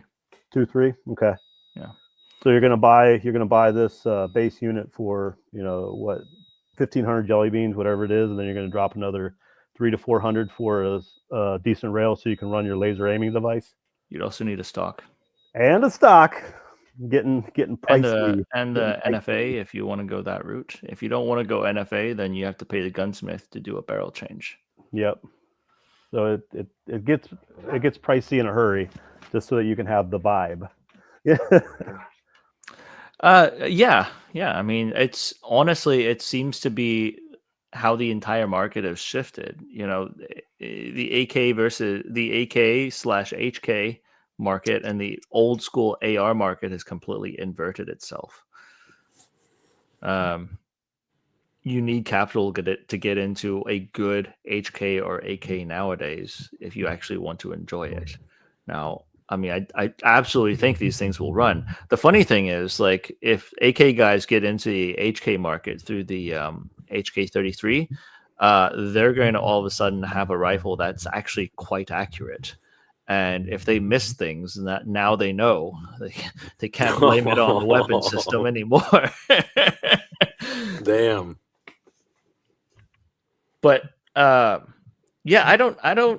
I mean, for me, because I'm basing so much stuff off of historically the prices of HK33s, and having a mil spec 33 system come in to me is quite exciting, because this is like 1/3 the price of when it was during COVID. Also, I know during COVID, the AP5 came in and Century decided to MSRP that as the same cost as H&K's SP5. Yeah. And some people bought it at that price. I don't even think the SP5 and the SP5K are even worth it. Like the price. I do. Well, yeah, but you're fanboy. No, I those are the ones I run the hardest. My well, of course I can't really say much. My MP5 is a German parts kit build. Nice. No, but that's the point. The point here, though, if you want the experience running these things, I do like the military builds, because if you run it hard, you press it hard, you will see a difference between this and a C93. Yeah. And as far as the 5.56 HK33s, I've owned the C93 and multiple HK systems. Huge difference between the shootability, reliability, and precision. The precision was actually decent on the C93, so I can't dog it on that. But the reliability and the shootability, and then on top of that, the C93 always had issues because the receiver was reverse engineered. It wasn't folded the right way. Yeah, they don't take MKE max. At least mine did. None of mine did. Yeah. So yeah, they don't interact with a lot of aftermarket components like the actual HKs or MKEs do. The Z43 that you're getting is perfectly fine. Like factory built stuff will interact with it, no issues. It's sort of like the poor guys at what's a Sure Shot. So Sure Shot was based off of the AK100 series. So it interacts extremely well with anything that's in spec on the AK100 series. Mm-hmm. And then you have guys trying to clip Sure Shot onto their PSA 100 series AKs, and they do not work. Well, shoot, even At all. There's a lot of issues with. Well, I think he's coming out with a special clamping block specifically designed for the PSAs. Right, but that's not my point. Isn't whether I know what your point is. I'm just saying, just for reference. Yeah, so you're forever. So if you stick to one factory spec, like if your factory is making it off of the tolerances and blueprints of the actual rifle, then that's one thing. But if you're then having to unfortunately base your products on something that could change down the road, or is reverse engineered or made with a different spec, that's not ideal sometimes. So sorry, I did want to. Did you guys have anything to add to this conversation? I mean, I don't think it's a clear-cut conversation on whether I don't think clearly it's not every AK guy would get into HKs, but my point in our discussions before this and just privately on the phone with other people in the AK community, I think there's enough parallel to draw interest, and I think the prices have kind of like evened out enough to where people are. It could almost be a comparison. Now, I mean, if you're looking at the PSAs, then maybe the C93 is your speed. That's my point on this. Is it's not a pure substitute of the AK, but as far as the price point, the cost of value, and some of the value that it brings, it seems to level out some way. But I wanted to open it up to you guys first to see if you guys had anything to add, and maybe we can get a couple questions in from the audience.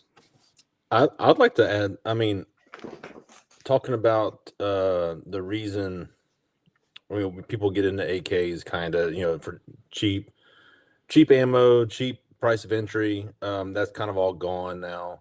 But for me, it was something other than an AR platform, because I just tired of the AR platform. Like, it's just so I always I like different things, and I think the fact that the HK is different platform. I think if with the lower if the prices of the imports lower, I think a lot more people will be apt to collect them and shoot them. Because for just right here, current pricing ish 107 FR $2,300, a Polytex $3,500. I mean, Saiga 223 $3,000. That's converted. Like, Well, I mean, the thing is, I mean, think about the age of a Polytech and a Sagia. I mean, those things are not, they're not spring chickens anymore. So you're paying $3,000 for something that was banned. Like when the Sagias get banned, the like 2007, I want to say 2008. Yeah, something like that. Yeah. Yeah, and the Polytech's been banned since the 90s. So you're going to pay the collector's prices for something that if you want to shoot it. Man, has it really?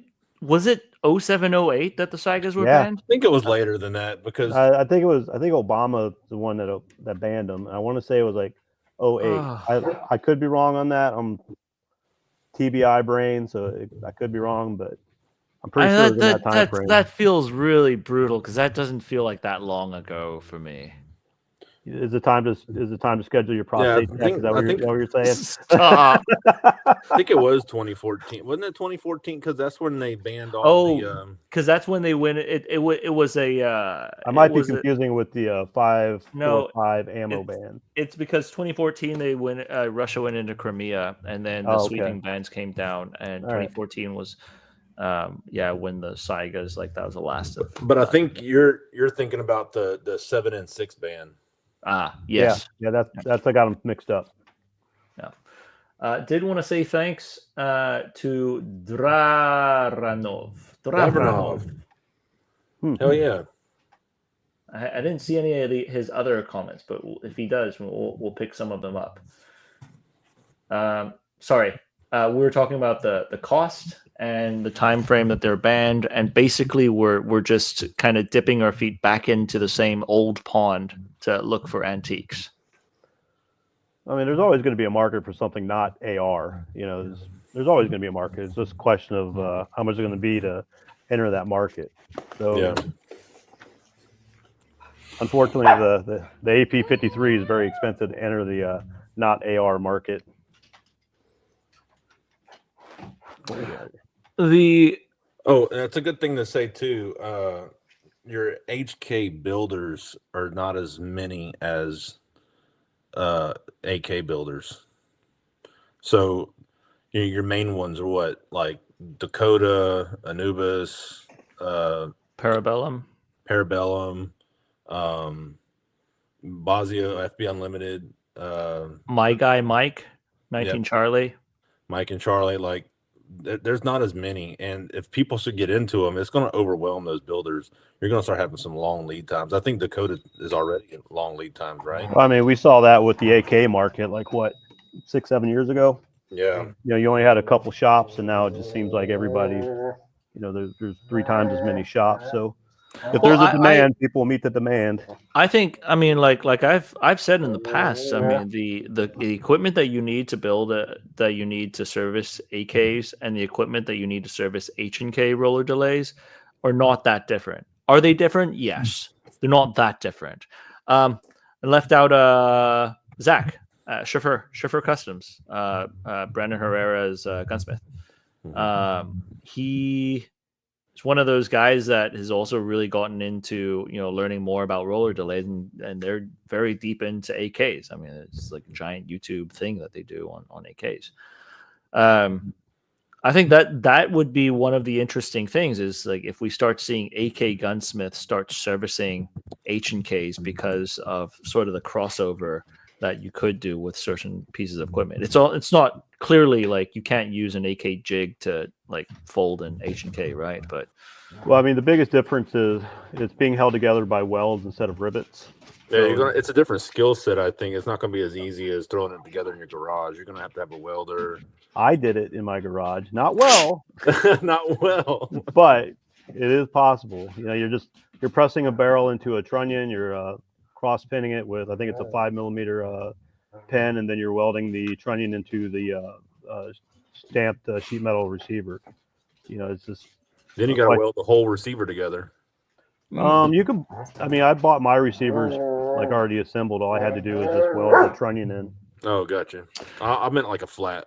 Oh, It yeah. would be interesting if someone starts sort of like how Childers does it. I would be interesting, or Childers, Recreators. It would be interesting if any of the sheet metal people start making pre-welded,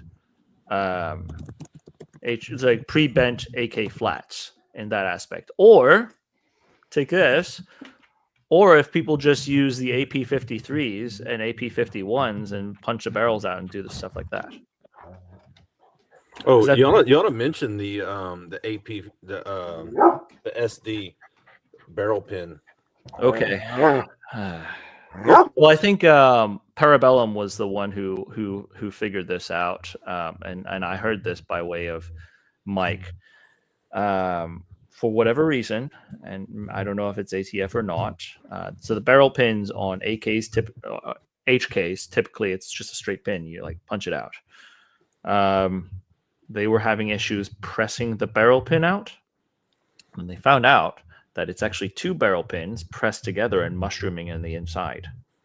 By doing that, once it mushrooms and deforms in the inside, you can't press it out very easily. So Yeah, you got to drill it. Tip touching, and then really tip touching. So yeah, they ended up, like, the solution to that is you have to drill it out and then press it, and that drilled out material will allow the pin to collapse on itself, and then it could be pressed out, and then the barrel could be pressed out. Yeah, then you oversize it. Yep. So not sure if that was something dictated by the ATF or not, but hey, Tufu's in here. Hey.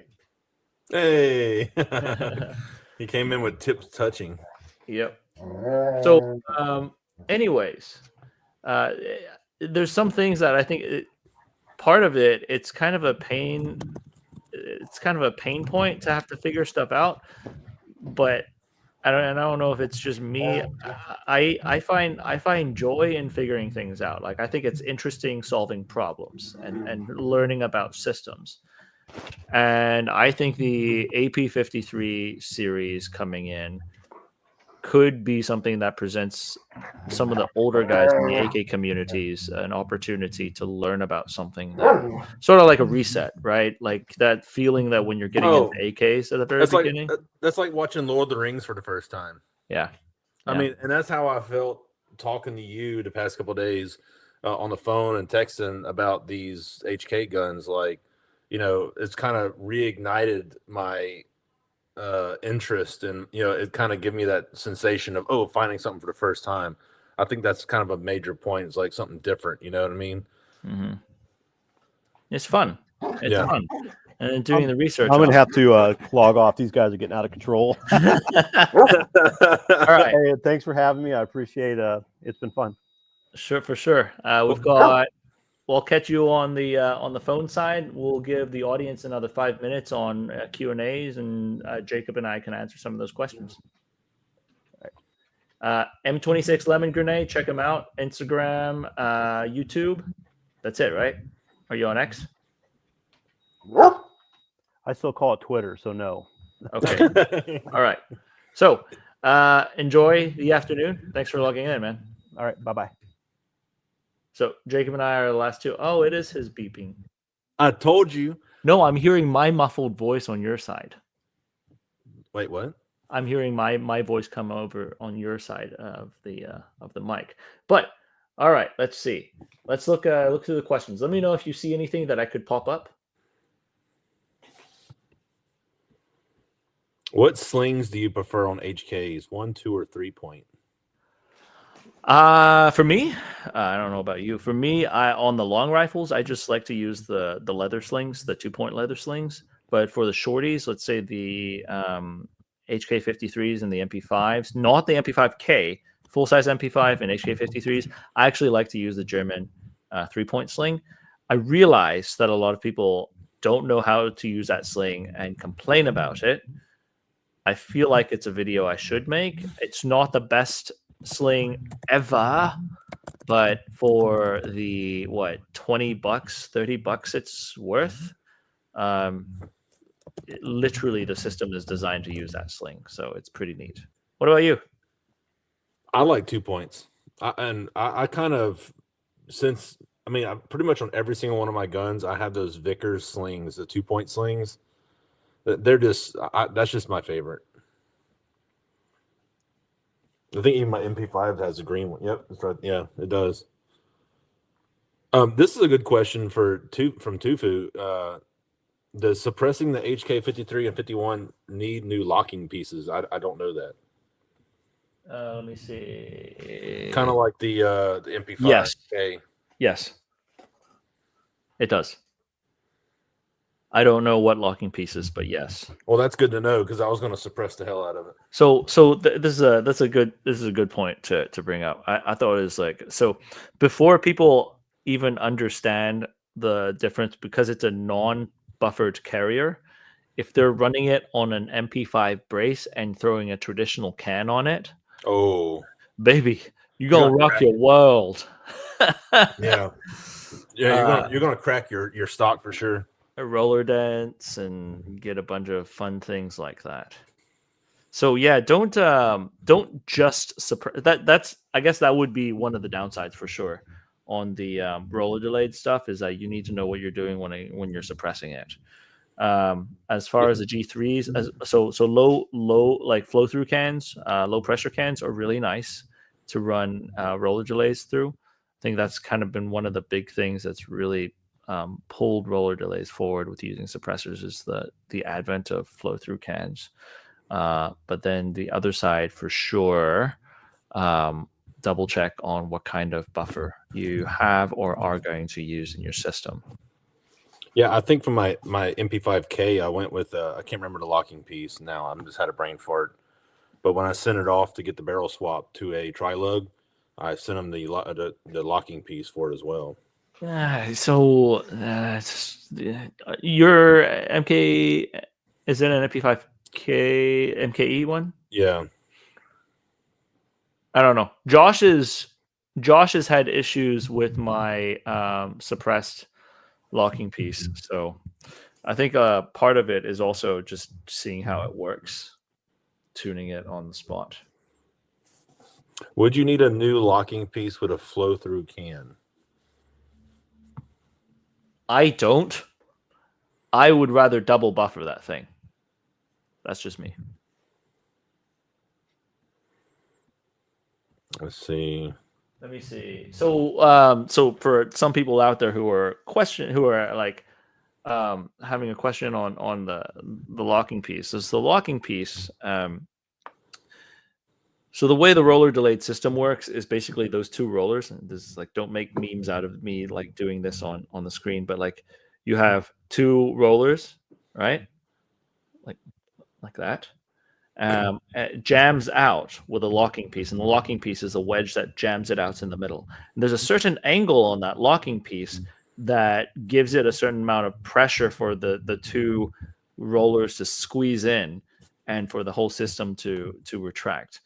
And that angle on the locking piece dictates the amount of pressure that bolt or that those two rollers have before they can unlock. That basically is how you slow the carrier down for a certain amount of speed. So basically, whereas in an AK system, you're adjusting the gas port on how much gas input you're going into the system. So basically, the HK system, you're trying to control the amount of propellant that pushes your bolt carrier, whereas the HK roller delayed system, you're trying to control the amount of resistance. And the more resistance you put into it, the more force it defeats of the bolt carrier group coming back. So it's a different way of looking at it. It's more of like, how can you constrict the speed, whereas how can you give it more speed? Someone said best way to clean out an MP5 SD suppressor. You mean the suppressor or the barrel? Let me see. Where is this? You need a special. You need the brush for the barrel. I can't see it. Where is it? It's Aldo. Okay, I see it. I see it. The suppressor, yeah. The big question: suppressor or the barrel? So, like, as far as the suppressor, a lot of team guys run into this problem because they've just been hosing their MP5s without cleaning them. Oh, so I got them right here. If you have an MP5, and especially if you run them suppressed, you have to perform maintenance on it. You have to buy the tools to do the maintenance. This is a chamber face brush. Gotta need this. I'm sure. I don't know if you clean your stuff, Henry, but I'm very anal about cleaning.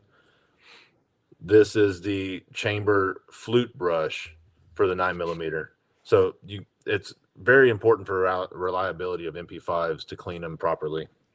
And the evil thing here is the MP5 is also one of the dirtiest systems. Yes, because the gases are floating that case with the flutes in the chamber. Right. So the SD in particular is the most maintenance heavy system of all the MP5s. I clean it every 200 to 300 rounds. Some people clean it even more. A lot of the team guys were cowboys with those things and did not care.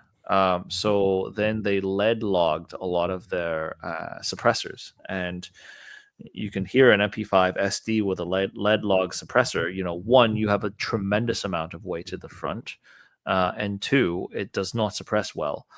Those, as far as I have heard, the only way of doing that is just to get a new one. What they do when they trade in the old ones, they cut it open, and then they see, wow, this thing is full of lead. And then like amazeballs fly, and they learn their lesson to clean their stuff because that shiny new H&K suppressor is toast. So with SDs, the thing that people don't talk about most certainly is you need to clean them. Yeah, I would just clean them every time you get from the range, because if you wait too long, then your suppressor will seize on that damn barrel, and then you'll be screwed. The best roller delayed rifle G3 to make an AK4 or proper G3 battle rifle clone. That would be a proper HK91, sir. I'm actually looking. So I talked to a guy on the internet looking at a SAR 8 right now. Mm-hmm. Maybe we'll make a deal. So the SAR 8s are one. The HK91s most certainly are one.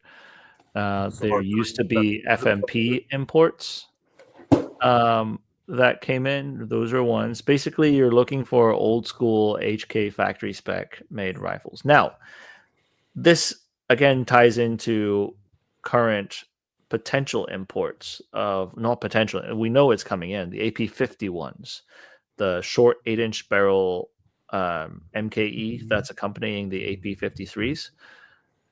That is an MKE like factory spec receiver and bolt carrier and everything. So potentially, if I'm looking at this at the MKEs that are coming in, you could potentially get an HK, the AP51, send it off to a gunsmith with a Portuguese kit that's pretty cheap right now on the market, and a cold hammer forge RCM barrel, and that could turn into a pretty decent build. Basically put the rifle length barrel and the rifle length cocking tube on there. The cocking tube's a little different though, because a cocking tube on the Portuguese are they're the old style, so it doesn't have the little hanger. Mm-hmm. I'm enough of a madman to have HK parts hanging around my office desk. It's okay. I got AK part. Look, I got a Recurs right. But yeah, so yeah, so the FMP G3 parts are pretty actually a pretty freaking good deal. If you're able to get a receiver, because the AP51 receivers will have the front pin. It is not a shelf in the front. You have the front pin with a paddle. That is amazing. That, like, if I get an HK91, it is the old clipped-in pin front, and you would I send mine off to Mike to have him do the paddles on all my HKs because that thing drives me nuts. So I would say one of the best bets to see how the AP51s turn out, see what kind of parts you need to swap out potentially, and even if you do need to swap it out, there's plenty of parts with the Portuguese parts kits that are around right now. Send it to a good smith and have them like take a pineapple and a pen and combine to make the pineapple pen. I don't know if people get that meme, but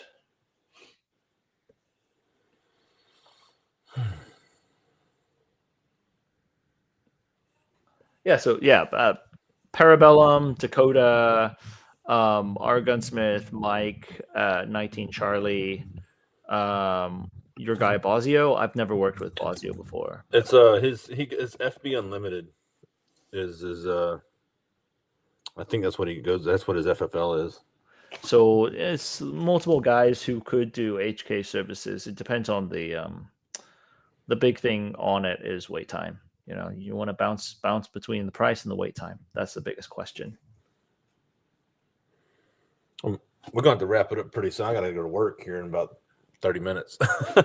All right. I mean, we definitely stayed for an extra hour screwing around with everything. But yeah, look, I'm excited about the upcoming 2025 market. I really wish we got to see more from the AK side, but I will take HK53 clones and K2 clones. I will take that any day of the week. As far as that stuff goes.